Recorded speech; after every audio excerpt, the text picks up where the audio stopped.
Afternoon, guys. I wanted to bring you another quote today that was kind of on my mind for a while. It covers the subject of forgiveness, and with his recent events, I think that's a really good topic to cover right now because there's a lot of anger and hate right now in our communities, and it's not very good for us. So the quote where we are today is in Matthew 6:14 to 15. And it says, "For if you forgive man when they sin against you, your heavenly Father will also forgive you. But if you do not forgive men their sins, your Father will not forgive your sins."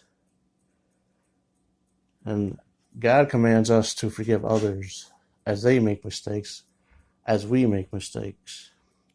And I think also the wisdom in it is when we focus on other people becoming their mistakes, we tend not to see a good example, or rather, we don't tend to see people for who they are, rather what they make mistakes as.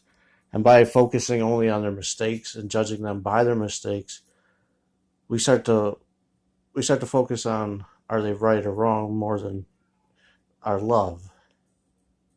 Because when we focus on love, like we love people even when they make mistakes. It's like children. When children make mistakes, we don't hate them. We don't treat them as bad people.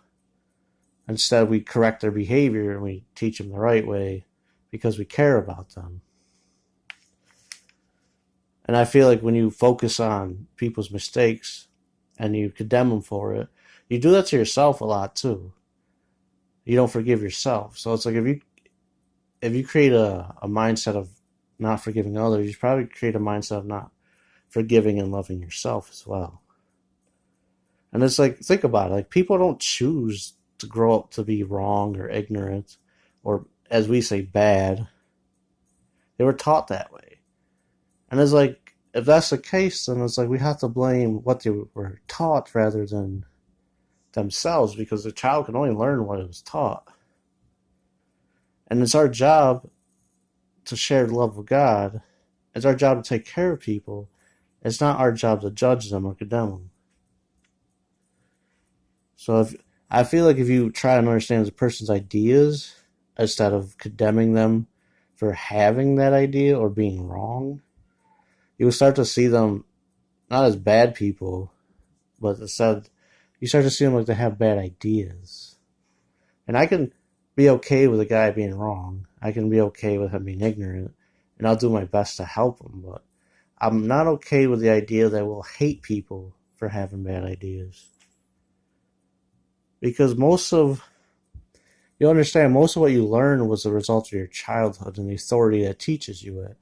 And God set up a system where, like, your parents are the ultimate authority when you're younger, because that's what's required for you to live and learn how to survive. And that's why we get that effect on us when we're children, because it's so powerful, but it's what's necessary for us to learn survival. But sometimes our parents are not up to the task, and usually because they had some bad parents too. And not because they're mean people, because they were suffering. They had hate in their soul, and they didn't have God. But what happens is, because authority is so powerful in a child's mind, is that we're teaching kids that they're not worthy of love, or that to love somebody is to hurt them, which is just heartbreaking to me that we could teach kids this. But the worst part is like, once these kids go through hell in their childhoods and then they grow up to be adults, society doesn't want to hear anything about forgiveness and love or understanding in regards to their kids' upbringings. Because we expect a kid to go through hell and then act like a perfect angel.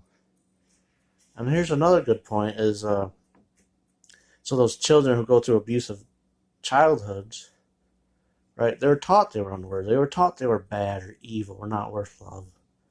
And these are the same kids who, like, seem to never act right. They always seem to get in trouble because that's what's in their subconscious. But what people don't understand is, like, whatever's in your subconscious, whatever you were told to think by your parents or how to behave right, that becomes your reality.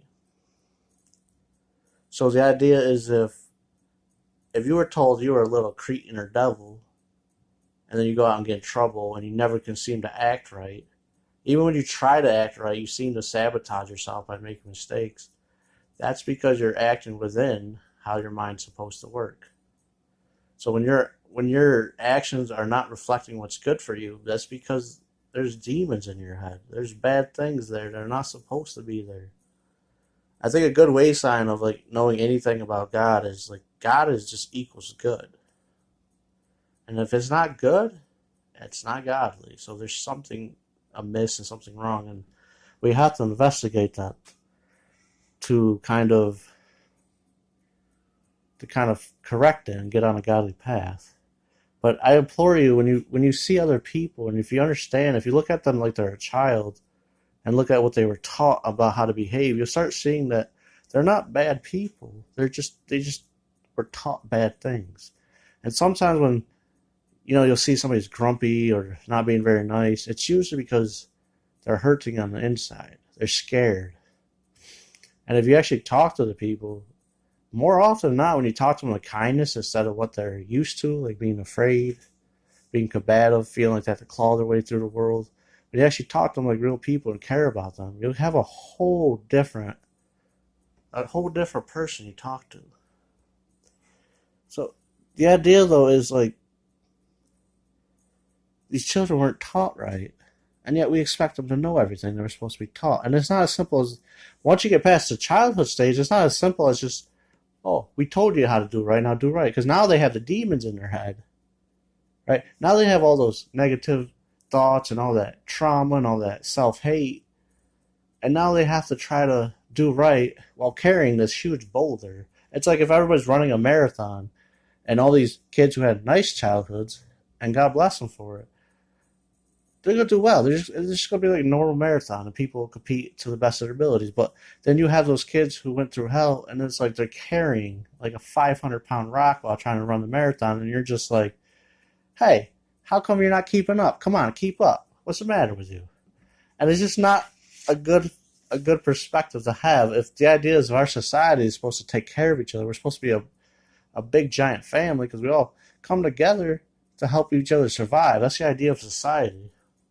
If you break society down to, say, a smaller perspective, like I say, a Native American tribe, something of that, like everybody's for everybody else. Like one guy's for the whole tribe's for one guy. It can't work if we're all selfish and hating each other and not forgiving and loving each other.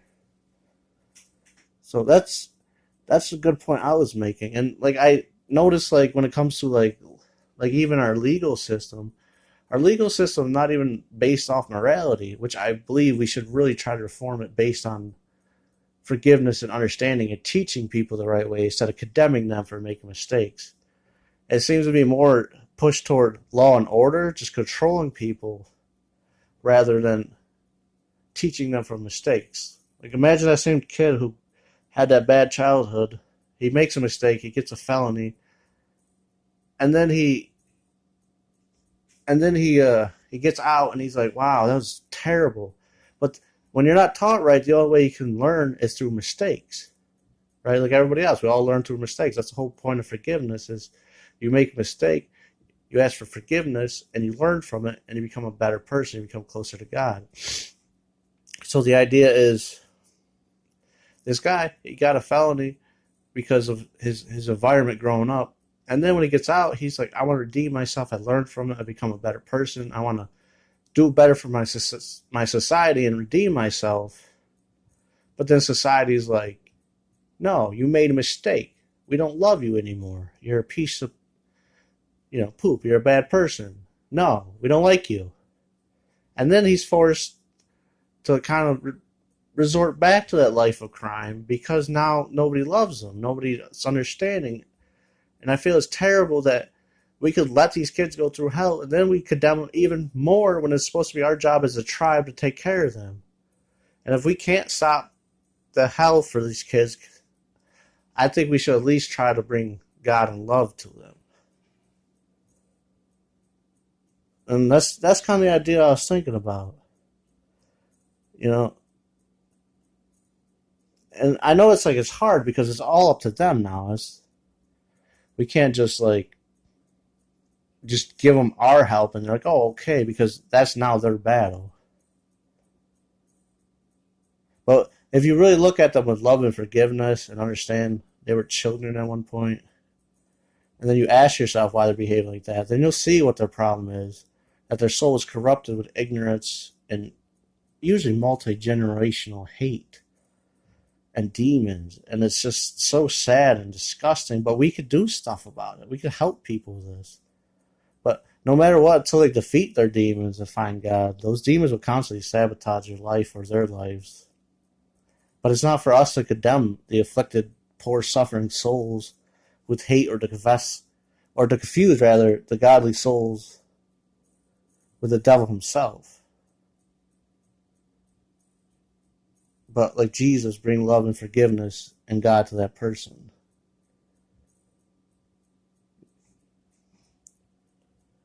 Because you have to remember, these demons are teaching these kids that they should hate themselves, they're unworthy. And then they teach them bad habits of like procrastination, self-destruction, like emotional eating. I'd say I'd say most people in this country right now have some form of demon inside them that they have to overcome.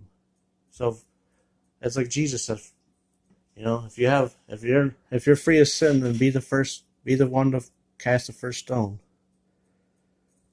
And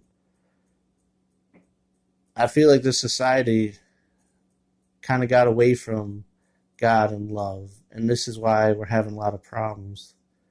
Because if our children are not raised with love and God, this place is already going to hell, and that can't be allowed, and that can't be right. So it's up to us to be the godly people. It's up to us to make the change and bring them to God. But we don't do that with judgmental attitudes. We don't do that with condemning people. That's not our place. We have to love and forgive them and be that family they never had. All right, guys, that's just an idea I had of that passage. I'll talk about this probably more. It's a very big topic, and I feel like it's very important, so we'll probably address it later. Until then, love yourself, forgive yourself. You're human. You're supposed to learn through mistakes. It's all right. Focus rather on what you could do about those mistakes than rather you made a mistake. Remember, God made you to make mistakes to learn, so it's okay. But don't hate yourself. Don't hate nobody else. Love each other. Love yourself. Love God. Have a good day, guys.